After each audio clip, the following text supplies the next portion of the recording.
Hey guys, Sheephead here again with another video from Tera Online. Today we're going to be talking about extraction. So before you watch this video, I'd like to point out that I have a crafting guide which kind of goes hand in hand with this video, because obviously extraction is, I want to say, the first steps into crafting. So I recommend after you watch this video you should probably head over there and watch that, and I will put a link to that at the end of this video. So now onto this guide. What exactly is extraction?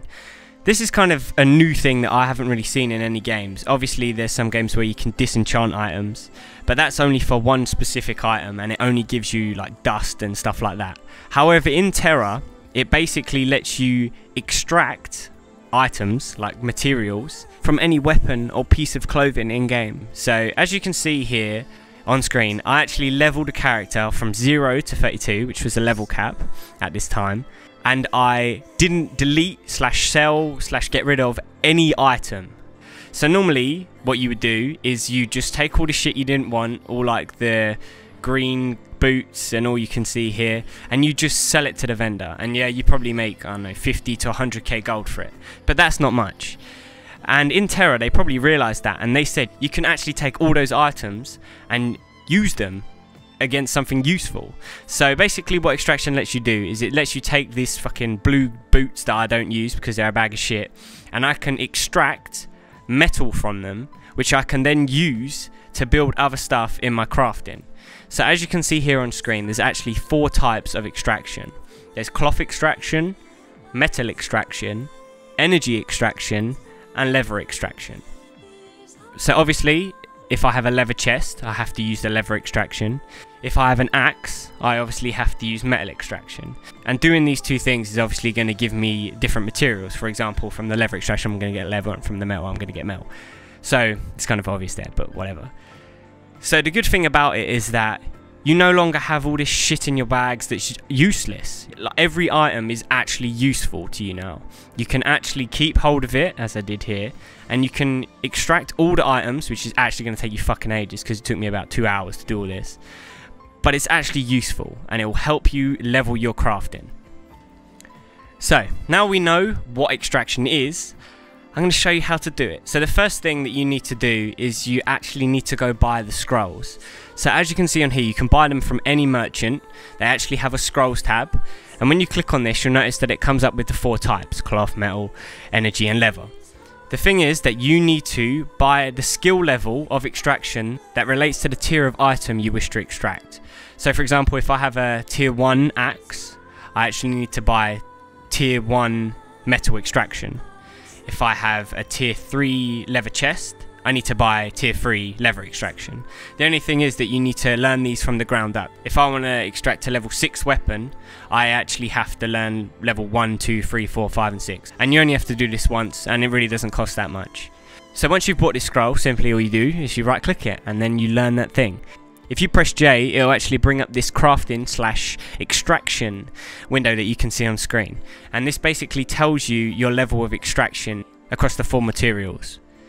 So, to actually extract an item, all you do is you push J to bring up this window, and you click on either metal, leather, energy or cloth. And you'll notice that it brings up this little window. So for example here, I clicked on cloth extraction, and it basically tells me my level, and it has a little box. So simply, all I do is I grab the cloth item from my inventory and I drag and drop it onto this box. Once it's there, I simply click extract and I wait for the casting bar, and boom, it will just give me the materials in my bags. So now onto the second part of this video. Basically there is another way of getting materials for crafting other than just extraction. This is kind of a side point, but obviously I thought I'd cover it because I want to make my guide as complete as possible. So this second way, which allows you to get materials, is actually gathering. So you've probably seen this around when you're leveling and questing and stuff. You'll notice that you can actually mine stuff, you can pick up plants, and you can pick up energy. So when you see one of these lying around, all you actually need to do is go up to it and press F. You don't need to have a pickaxe in your bag or any other item. You simply go up to it and press F. When you do this, you'll notice that a progress bar comes up, and when this finishes you actually just get the item in your bag. So when you start this, you actually start at level 1. And every time you successfully gather an item from one of these nodes, you actually gain a level, but there is a percentage where you can actually fail. If you do fail, all you need to do is simply press F again and wait. So, as I said before, you actually start at level 1, and basically what this is going to do is it's going to give you the worst materials for that specific node. And you'll actually only gather this between levels 1 and 20. When you get above level 20, i.e. 20 to 30, you actually have an 80% chance to get this worst material. However, you have a 20% chance to get a better one. And this obviously scales with your levels. So the higher level we get, the bigger that percentage is going to be to get a better item. One thing that's really great about gathering is that you can actually do it in a group, and most people don't actually know this, but you can do it with quest items as well. So for example, if there's 3 of us in my group and we're leveling together or whatever, and we actually go up to a plant and we all press F, everyone is actually going to get down and get an item from this plant, which actually opens the possibility to actually have like group farming, which actually means if you work in a team, you're actually going to get more materials faster. So what can you get from gathering from these nodes? Gathering from a plant will actually grant you herbs. Mining from a mining node will actually give you metal or ore. And finally, gathering from energy will actually give you an essence.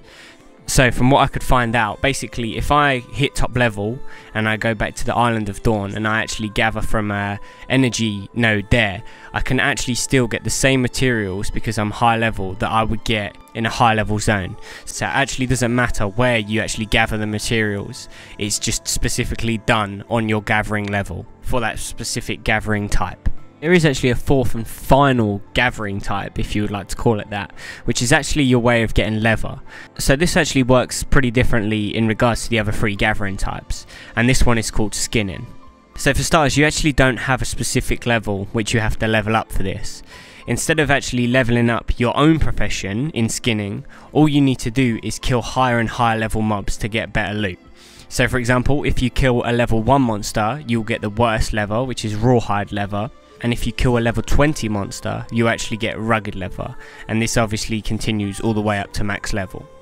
As I said at the start of the video, here is a link to my crafting guide, which you're definitely going to want to check out if you've watched this video, seeing as you're going to want to know what to do with all those mats that you've just got from gathering and extraction. Also, I quickly like to mention that one of my mates actually has a Tera community website where he actually does giveaways, and he just gave away a Razer headset. So if you want to head over there and check that out, the link is actually in the description below. So I hope you enjoyed this, and I hope you learned something, and I will catch you guys very soon.